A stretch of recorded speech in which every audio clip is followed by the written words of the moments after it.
जय श्री कृष्णा। राधे राधे।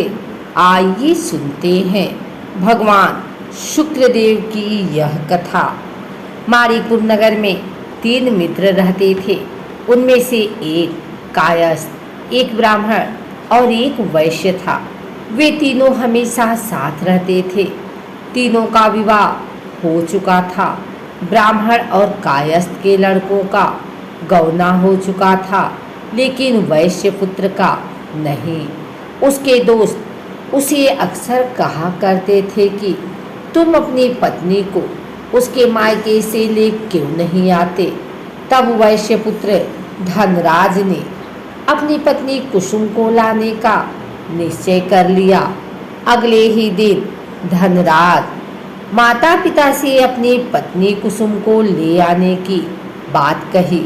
उसकी बात सुनकर वे हैरान होते हुए बोले, बेटे, अभी शुक्र अस्त हो रहा है, इसलिए अभी बहू को लाना उचित नहीं है। कुछ दिन ठहर जाओ। लेकिन धनराज नहीं माना। वह कुसुम को लेने ससुराल पहुंच गया। ससुराल में धनराज की खूब आवभगत की गई। धनराज ने कुसुम को विदा करने के लिए कहा तो उसके सास ससुर ने बोला, बेटे, अभी शुक्र अस्त हो रहा है, ऐसे में लड़की को विदा नहीं करते। कुछ दिन ठहर जाओ, फिर हम कुसुम को खुशी खुशी विदा कर देंगे।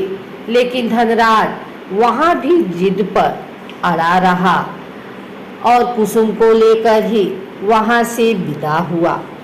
धनराज कुसुम को जब अपने घर ले जा रहा था तो अचानक बैल तेजी से भागने लगे।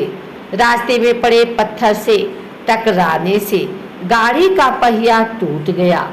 फलस्वरूप कुसुम को काफी चोट आई। दोनों को आगे की यात्रा पैदल ही करनी पड़ी। सुनसान रास्ते से गुजरते हुए डाकुओं ने उन्हें लूट लिया। उनका सारा धन, आभूषण और वस्त्र छीन लिया। किसी तरह वे घर पहुँचे। दूसरे ही दिन घर में धनराज के बिस्तर पर सांप चढ़ गया और उसे डस लिया। सेठ जी ने बड़े बड़े चिकित्सक बुलवाए, मगर कोई भी चिकित्सक जहर उतारने में सफल नहीं हुआ। दूर दूर से सपेरे बुलाए गए, लेकिन कोई भी धनराज को नहीं बचा सका। धनराज की मृत्यु हो गई। उसी समय पंडितों ने सेठ जी को एक बात बताई कि आपके बेटे ने शुक्र अस्त होने पर बहू को विदा करा लाने की भूल की है। यदि आप शुक्रवार की पूजा अर्चना करें और बहू शुक्रवार का व्रत करें तथा कथा सुनकर प्रसाद ग्रहण करें तो शुक्र देवता की अनुकंपा से धनराज पुनः जीवित हो सकता है। सेठ जी ने पंडितों की बात मानकर अपने मृत बेटे और बहू को वापस उसके ससुराल भेज दिया। कुसुम ने अपने घर पहुंचकर शुक्रवार का व्रत और पूजा पाठ की। उसने अपने पति की गलती के लिए शुक्र देवता से क्षमा मांगी।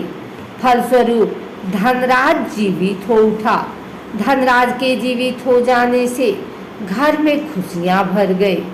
उधर धनराज के माता पिता ने बेटे के जीवित होने का समाचार सुना तो शुक्रवार का व्रत किया और गरीबों को अन्न, वस्त्र और धन का दान दिया। शुक्र के उदय होने पर धनराज अपनी पत्नी कुसुम के साथ घर लौट आया। दोनों पति पत्नी शुक्रवार का विधिवत व्रत करते हुए शुक्र की पूजा करने लगे। उनके घर में धन धान्य की वर्षा होने लगी। उनके सभी कष्ट दूर होने लगे। परिवार में सभी आनंद पूर्वक रहने लगे।